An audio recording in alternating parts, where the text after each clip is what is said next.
ऐसे शख्स की कहानी की बात करने जा रहे हैं जो सरकारी नौकरी की तैयारी करता है।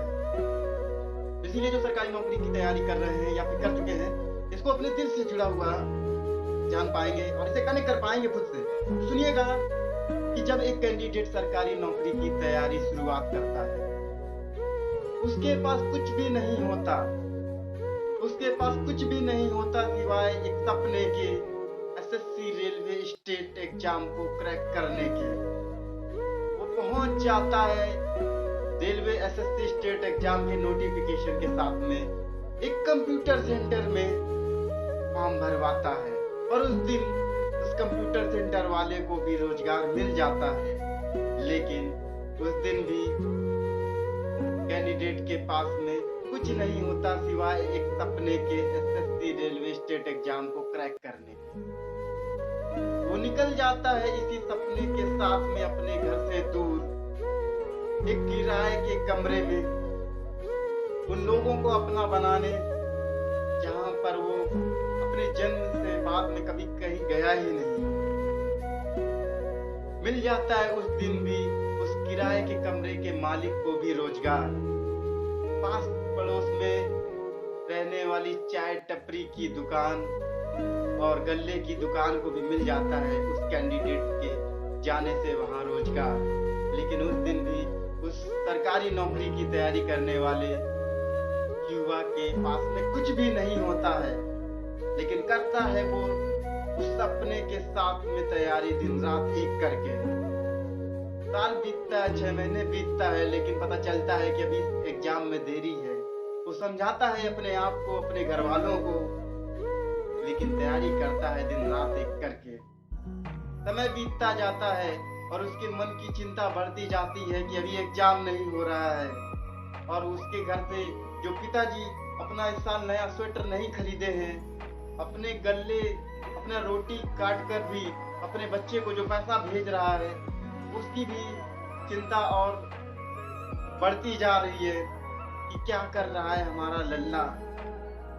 लेकिन वो सरकारी नौकरी की तैयारी करने वाला युवा घबराता नहीं है, समझाता है खुद को और अपने घर वालों को, आगे बढ़ता जाता है। पता चलता है अभी और समय है, लेकिन तैयारी वो करता जाता है। उसे पता है कि अब राह आसान नहीं है, अब जिम्मेदारियां सर पे आती जा रही हैं, लेकिन ये जो समय है बीतता जा रहा है और एग्जाम और लेट होता जा रहा है। वो करता है प्रोटेस्ट, करता है आंदोलन, पहुंच जाता है आंदोलन के मैदान में कि हमारा एग्जाम जल्दी करा दीजिए, क्योंकि वो एक जो सपना बचपन से उसने बुना था कि अपने घर की तकलीफों को दूर करेंगे, दर्द को दूर करेंगे, बहन की शहनाइयां बजेंगी और बाप ने जिस सपने के साथ में भेजा है उसको पूरा करेंगे। उसमें देरी हो रही है और उस पर ग्रहण लगता जा रहा है। इसी सपने के साथ में उस आंदोलन में पहुंचता है, लेकिन उस आंदोलन में मिलती है उसे क्या? पुलिस की लाठियां। और वो उन लाठियों को सहता है, बर्दाश्त करता है और उस दिन वो याद करता है अपने बाप की डांट को, जिस दिन वो अपने बाप की डांट से भी दुबक के बैठ जाता था, एक कोने में सहम जाता था। और आज वो अपने छाती में, अपने पीठ पर उन लौट को देखता है और खुद ही रोता है और खुद ही अपने आप को समझाता है और उस सपने के बोझ के तले और उस स्टेट एसएससी रेलवे एग्जाम को क्रैक करने के सपने को सोचता है एक बार। लेकिन तब भी वो हार नहीं मानता है। वो पहुंचता है घर में, खुद ही खुद को मरहम लगाता है, लेकिन सरकारी नौकरी की तैयारी वो करता है। और उस दिन भी उसे पता चलता है कि अभी एग्जाम होगा, अभी और समय है। घर वालों का जब फोन आता है तो कुछ भी नहीं बताता है, कुछ भी नहीं बताता है। कहता है पिताजी, ताऊजी सब सही है, तैयारी चल रही है, थोड़ा सा समय और लगेगा, आप हमें समय दीजिए, सब कुछ सही हो जाएगा। होते करते एग्जाम का वो दिन आ जाता है और वो जाता है एग्जाम के लिए अपने घर से, अपने कमरे से, किराए के कमरे से हजारों किलोमीटर दूर एग्जाम देने, जहाँ पर वो किसी को नहीं जानता है। नहीं पता है कि हम वहाँ खो जाएंगे या फिर एग्जाम दे पाएंगे, लेकिन जाता है। उस दिन भी उस एरिया के टैक्सी वालों को, चाय के टपरी वालों को मिल जाता है रोजगार उस सरकारी नौकरी की तैयारी करने से। लेकिन उस दिन भी उस युवा के पास में कुछ नहीं होता सिवाय उसके सरकारी नौकरी के सपने के। वो जाता है एग्जाम सेंटर पर, सवाल करता है एक एक हल, और वो मानता है कि हम अपने सपने की एक एक सवाल के साथ में एक एक कदम आगे बढ़ रहे हैं। करता है वो मन से जी जान से तैयारी, और करके आता है सारे सवालों को, और आता है जैसे ही अपने किराए के कमरे में, वो उसके मन में तमाम तूफान उठ रहे होते हैं, तमाम सवाल उठ रहे होते हैं कि क्या रहेगी कट ऑफ, क्या रहेगा रिजल्ट, कुछ नहीं समझ में आ रहा होता है। तमाम मन में तूफान उठ रहे होते हैं और भूचाल उठ रहे होते हैं सवालों के, लेकिन वो जी रहा होता है। और घर से फोन आता है, दोस्तों के फोन आता है, वो समझाता है कि सब अच्छा हुआ है, अच्छा ही अच्छा होगा। और वो इन्हीं इन्हीं सब ख्यालों के साथ में एक एक दिन अब जी रहा होता है, और वो चाहता है कि अब रिजल्ट उसका जल्दी आ जाए। और उसके मन में चल रहे सैकड़ों सवाल होते हैं, कितनी जाएगी कट ऑफ, कितने नंबर पे होगा सिलेक्शन। और वो उठाता है फोन, जाता है यूट्यूब में और देखता है सैकड़ों वीडियो कि कितनी जाएगी कट ऑफ। हर कोई बता रहा है अलग अलग, मन में उठ रहे हैं हजारों सवाल, लेकिन वो समझाता है कि हमने की है जी जान से मेहनत, होगा सिलेक्शन होगा। क्योंकि घर की जो उम्मीदें हैं ना, वो उम्मीद को टूटने नहीं दे रही हैं। और वो उस दिन क्या होता है कि सैकड़ों यूट्यूबर बन जाते हैं, और सैकड़ों लोगों को उस दिन उस सरकारी नौकरी की तैयारी करने से मिल जाता है रोजगार। लेकिन नहीं मिलता तो सिर्फ उसे अभी भी अपने रिजल्ट का इंतजार है, और वो जानता है कि उसने सरकारी नौकरी का जो सपना देखा है, आज बीत चुके हैं 3 साल, आज बीत चुके हैं 3.5 साल, लेकिन अभी भी हमें रिजल्ट का इंतजार है। उसे दिन ब दिन बीतते जा रहे हैं। पिताजी पूछ रहे हैं, बेटा जो एग्जाम दिया था उसका रिजल्ट का क्या हुआ? मैं नहीं बता पा रहा कि रिजल्ट अभी आया ही नहीं। तो दिन 2 दिन ऐसे बीतते जा रहे हैं, खुद को समझा रहे हैं। अब तो रिश्तेदारों का भी फोन आने लगा है, और वो पूछ रहे हैं कि बेटा क्या हुआ, रिजल्ट हो गया, लेकिन अभी रिजल्ट नहीं आया है, कैसे मैं ये बताऊं। इसके लिए अब सरकार से हम दिन ब दिन रोज ट्वीट कर रहे हैं, ट्विटर पे ट्रेंड कर रहे हैं, और पता चलता है कि अब रिजल्ट आने ही वाला है। तो मन में एक बड़ी ही एक्साइटमेंट होती है, उत्तेजना बढ़ती है कि यार अब रिजल्ट आएगा, अब तो हमें अपने जो सपने हैं उसका एक और कदम आगे बढ़ाएंगे। आ जाता है वो दिन भी जब रिजल्ट आने को है, और उस दिन भी हम यूट्यूब पर जाकर देख रहे होते हैं कब रिजल्ट आएगा और कितना कट ऑफ जाएगा। और उस दिन भी एक यूट्यूबर को रोजगार मिल रहा होता है, यूट्यूब वालों को रोजगार मिल रहा होता है, लेकिन नहीं मिलता किसी को। तो वो होता है सिर्फ एक सरकारी नौकरी की तैयारी करने वाले युवा को, उसके सपने को उड़ान। तो उस दिन भी जब रिजल्ट आ जाता है तो पता चलता है कि उस दिन हजारों नहीं लाखों कैंडिडेट हो गए हैं डिस्क्वालीफाई।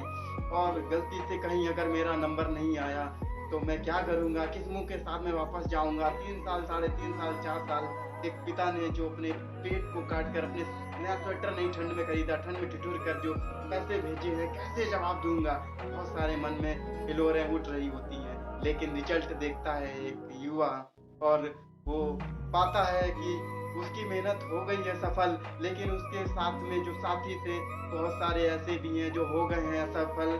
वो सोच रहा है उनके विषय में भी, और अपनी खुशी भी जाहिर कर रहा है अपने घर वालों से कि नहीं हो गया है सिलेक्शन, और अब जल्दी हम बदलेंगे अपने घर के तकलीफों को, दुख दर्द को अब बदलने का समय आ गया है।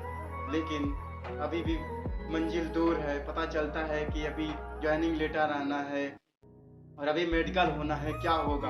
होते करते अब मेडिकल का भी समय आता है, लेकिन मेडिकल में भी समय लगता है कि आज होगा कल होगा, और अभी भी लिस्टें आना बाकी हैं। उस दिन ये पता चलता है कि कितना लंबा हो जाता है ये समय, और कितनी लड़ाइयाँ एक युवा लड़ता है। पता चलता है मेडिकल हो गया, सब कुछ हो गया है, लेकिन अब बारी आती है फाइनल लिस्ट की, और फाइनल लिस्ट में भी जगह बनाना ना बहुत ही ज़्यादा मुश्किल लग रहा है। क्योंकि लोग बोल रहे हैं कि आपका नंबर तो सिर्फ और सिर्फ इतना है कि हो सकता है कि आप स्टैंड लिस्ट में ना आ पाए, मेन लिस्ट में आने के लिए भी आपको हर नंबर चाहिए। उस दिन मन में बहुत ज़्यादा दुख हो रहा है, लेकिन अभी इंतजार है रिजल्ट का इंतजार है कि हमारा होगा सिलेक्शन।